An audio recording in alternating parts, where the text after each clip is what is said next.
ಮಾನವೀಯ ಸ್ನೇಹಿತರ ಒಕ್ಕೂಟ ಕೊಡಗು ಜಿಲ್ಲಾ ವಾರ್ತೆ ಓದುತ್ತಿರುವವರು ಅನೀಫ್ ಮಡಿಕೇರಿ. ಕನ್ನಡ ಭಾಷೆ ನಾಡು ನುಡಿ ಬಗ್ಗೆ ಪ್ರತಿಯೊಬ್ಬರಲ್ಲೂ ಅಭಿಮಾನ ಮತ್ತು ಸ್ವಾಭಿಮಾನ ಇರಬೇಕು ಎಂದು ವಿಧಾನಸಭೆಯ ಮಾಜಿ ಸಭಾಧ್ಯಕ್ಷರಾದ ಕೆಜಿ ಬೋಪಯ್ಯ ಅವರು ತಿಳಿಸಿದರು.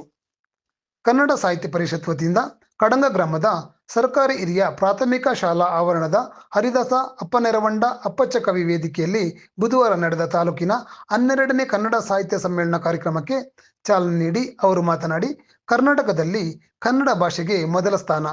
ಆದರೆ ವಾಸ್ತವ ಪರಿಸ್ಥಿತಿ ಹೇಗಿದೆ ಎಂಬುದನ್ನು ಪ್ರತಿಯೊಬ್ಬರು ತಿಳಿದುಕೊಳ್ಳುವಂತಾಗಬೇಕು.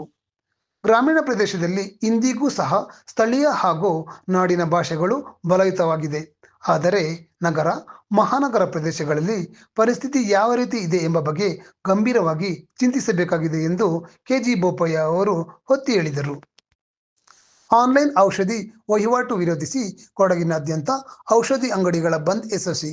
ಪ್ರಧಾನಿಗಳಿಗೆ ಜಿಲ್ಲಾ ಆಡಳಿತದ ಮೂಲಕ ಮನವಿ ಸಲ್ಲಿಕೆ. ಗ್ರಾಹಕರಿಗೆ ಸಮಸ್ಯೆ ತಂದೊಡ್ಡುವ ಆನ್ಲೈನ್ ವಹಿವಾಟಿಗೆ ವಿರೋಧ. ಆನ್ಲೈನ್ನಲ್ಲಿ ಔಷಧಿಗಳ ವ್ಯಾಪಾರಕ್ಕೆ ನಿಷೇಧ ಹೇರಬೇಕೆಂದು ಒತ್ತಾಯಿಸಿ ಔಷಧಿ ವ್ಯಾಪಾರಸ್ಥರ ಸಂಘ ಕರೆ ನೀಡಿದ ಔಷಧಿ ಮಳಿಗೆಗಳ ಬಂದ್ ಕೊಡಗಿನಲ್ಲಿ ಸಂಪೂರ್ಣ ಯಶಸ್ವಿಯಾಗಿದೆ. ಕೊಡಗು ಜಿಲ್ಲೆಯಾದ್ಯಂತ 200ಕ್ಕೂ ಅಧಿಕ ಔಷಧಿ ಅಂಗಡಿಗಳು ಬುಧವಾರ ವ್ಯಾಪಾರ ಸ್ಥಗಿತಗೊಳಿಸಿದವು. ಬಂದಿಗೆ ಸಹಕಾರ ನೀಡಿದ ಗ್ರಾಹಕರಿಗೆ ಸಂಘದ ವತಿಯಿಂದ ಧನ್ಯವಾದ ಸಲ್ಲಿಸುವುದಾಗಿ ಸಂಘದ ಜಿಲ್ಲಾಧ್ಯಕ್ಷ ಅಂಬೇಕಲ್ ಜೀವನ್ ಕುಶಲಪ್ಪ ತಿಳಿಸಿದ್ದಾರೆ. ಕೊಡವ ಜನಾಂಗದ ಆಚಾರ, ವಿಚಾರ, ಪದ್ಧತಿ, ಪರಂಪರೆ, ಸಂಸ್ಕೃತಿ ವಿಭಿನ್ನವಾಗಿದ್ದು ಆರ್ಟ್ ಪಾಟ್ ಶಿಬಿರಗಳ ಮೂಲಕ ಯುವ ಜನಾಂಗ ಅದನ್ನು ಮತ್ತಷ್ಟು ಎತ್ತರಕ್ಕೆ ಕೊಂಡೊಯ್ಯುವ ಕೆಲಸ ಮಾಡಬೇಕಾಗಿದೆ ಎಂದು ಕರ್ನಾಟಕ ಕೊಡವ ಸಾಹಿತ್ಯ ಅಕಾಡೆಮಿಯ ಅಧ್ಯಕ್ಷ ಅಜಿನಿಕಂಡ ಮಹೇಶ್ ನಾಚಯ್ಯ ಹೇಳಿದರು.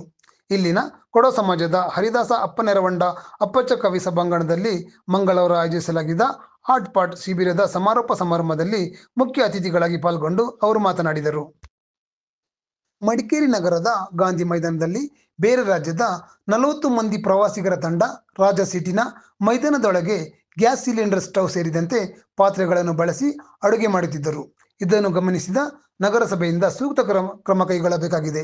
ಗಾಂಧಿ ಮೈದಾನದಲ್ಲಿ ಪ್ರವಾಸಿಗರ ಅಡುಗೆ ಕಾರ್ಯದಿಂದ ಉಂಟಾದ ಅಶುಚಿತ್ವ ಕಂಡು ಕುರಿತು ಮಾಹಿತಿ ನೀಡಿದ ನಗರಸಭೆ ಉಪಾಧ್ಯಕ್ಷರಾದ ಮಹೇಶ್ ಜೇನಿ ಅವರು ದಿಢೀರ್ ಭೇಟಿ ನೀಡಿ ಪ್ರವಾಸಿಗರನ್ನು ತರಾಟೆಗೆ ತೆಗೆದುಕೊಂಡಿದ್ದಾರೆ.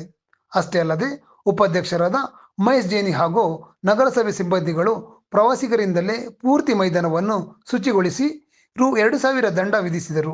ಮೈದಾನವನ್ನು ಅಶುಚಿತ್ವ ಮಾಡಿದ ತಮಿಳುನಾಡಿನ ಬಸ್ ಪ್ರಯಾಣಿಕರಿಗೆ ರು. 2000 ದಂಡ ವಿಧಿಸಲಾಯಿತು. ಗ್ರಾಹಕರಿಗೆ ಮತ್ತೊಮ್ಮೆ ಇಂಧನ ಶಾಕ್ ತಟ್ಟಿದೆ.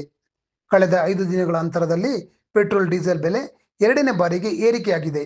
ದಿನಾಂಕ 15ರಂದು ಪ್ರತಿ ಲೀಟರ್ಗೆ ₹3 ಹೆಚ್ಚಿಸಲಾಗಿದ್ದು, ಇದೀಗ ಪ್ರತಿ ಲೀಟರ್ ಪೆಟ್ರೋಲ್ ಬೆಲೆ ₹1 ಹೆಚ್ಚಳವಾಗಿದೆ.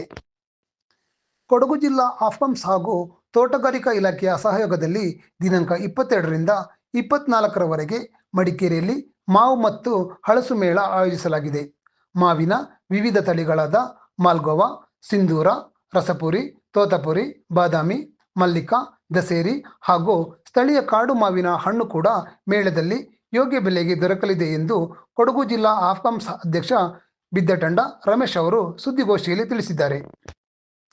2025-26ನೇ ಸಾಲಿನಲ್ಲಿ 10ನೇ ತರಗತಿಯಲ್ಲಿ 100% ಫಲಿತಾಂಶ ಗಳಿಸಿದ ಜಿಲ್ಲೆಯ ಪ್ರೌಢಶಾಲೆಗಳಿಗೆ ಕನ್ನಡ ಸಿರಿ ಸ್ನೇಹ ಬಳಗದ ಕೊಡಗು ಜಿಲ್ಲಾ ಘಟಕದ ವತಿಯಿಂದ ಸಾಧನ ಸಿರಿ ಪ್ರಶಸ್ತಿಯನ್ನು ನೀಡಲಾಗುವುದು ಎಂದು ಕನ್ನಡ ಸಿರಿ ಬಳಗದ ಜಿಲ್ಲಾಧ್ಯಕ್ಷ ಎ. ಲೋಕೇಶ್ ಸಾಗರ್ ಅವರು ತಿಳಿಸಿದ್ದಾರೆ. ದಿನಾಂಕ 22ರಂದು ಮಡಿಕೇರಿಯ ಗಾಂಧಿ ಮೈದಾನದಲ್ಲಿ ಕಾರ್ಯಕ್ರಮ ನಡೆಯಲಿದೆ. ಇಲ್ಲಿಗೆ ಜಿಲ್ಲಾ ವಾರ್ತೆ ಮುಕ್ತಾಯವಾಯಿತು.